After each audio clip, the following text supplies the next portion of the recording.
Should you build an active boost into your guitar like Andy Summers and Eric Clapton? Well, I did it. I built this Andy Summers Telecaster with an active boost in there, and it was really fun to do, but at times also pretty frustrating. I've been playing this guitar now for a few months and I've discovered something really interesting. But before I get to that, let me just quickly run through what this guitar is. The body is 2-piece alder with a polyurethane finish and bindings. The neck is roasted maple. The neck pickup is a Gibson 57 Classic. It sounds pretty good. And the bridge pickup is a fuzzy dark with an Alnico 5 magnet. The bridge is all brass, not just the saddles, just like Andy Summers. And the bridge pickup is mounted directly into the wood, like Andy Summers' guitar as well. And then there's the electronics. First of all, it has a phase switch. The boost, it's the Fender Eric Clapton 25 dB boost kit. So this guitar has some pretty unusual capabilities. First of all, I found the boost to be very loud compared to when it's not on.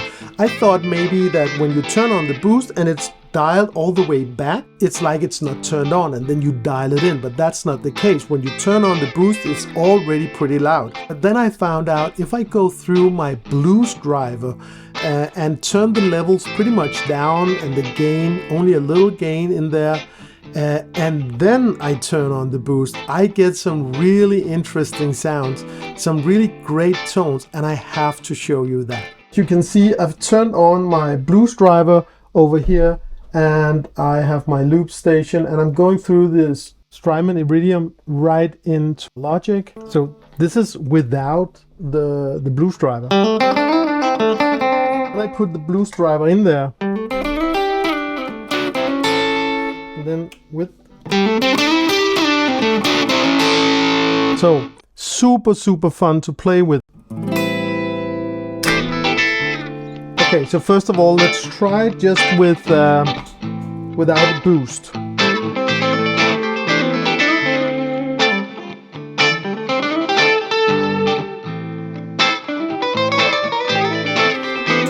Okay, now let's put on the boost. Just on the neck pickup, and it turned all the way down.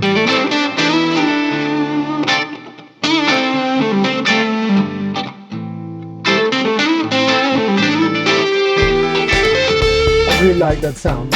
So let's just hear both pickups. And this is the boost turned all the way down.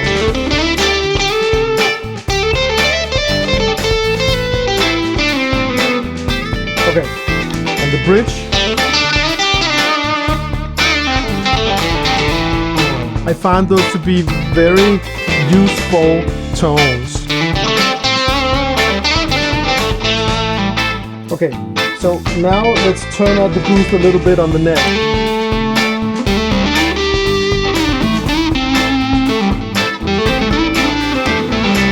Ooh, that's very thick and nice.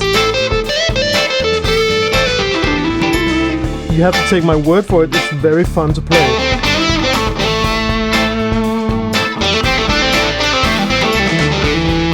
So why not just have a pedal on the floor with a boost? Well, in a live situation, you don't want to bend down and touch the pedal. You have it right here.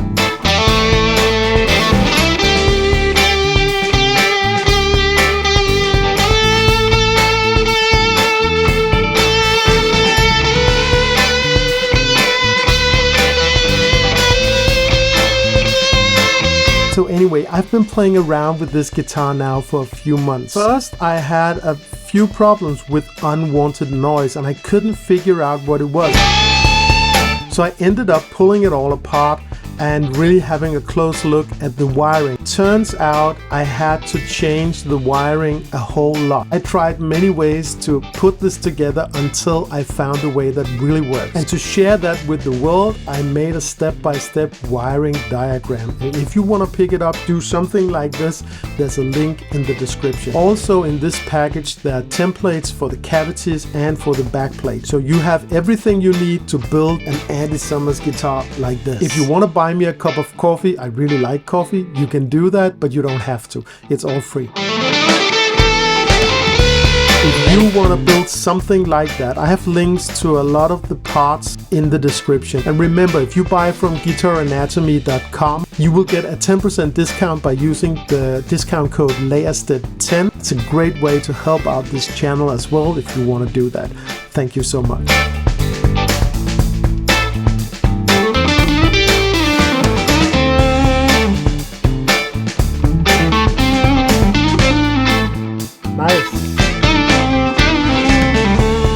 I really hope you got a sense of how fun it is to play with this boost, and I can really see the benefits in a live situation. You don't have to bend down and touch your pedals. You have the boost right here. You can turn it up, turn it down. If I had to do it again, there are two things I would do. I would try to get more space in this cavity because I didn't realize how much space the wiring is taking up, and I wouldn't heal this cavity because when the electrical parts touch the side, the shielding, it all goes to ground and there's no sound, so that is pretty annoying. But now I have another problem. I have too many guitars for this small space, and I have too little money for my next guitar building adventure. So that's why I'm going to conduct an experiment in my next video. I'm going to try to sell a parts caster. Many people say it's not possible. Let me know what you think. And I've talked to the owner of the local instrument shop down the street. He's agreed to take this guitar into commission, and he says he can sell it for the money that it costs to put these parts together. So I'm so excited to see if that's really true. If you want to see that, be sure to subscribe, hit the like button, and hit the bell icon to get notified. And if you haven't seen how I built this guitar, please check out the videos right here.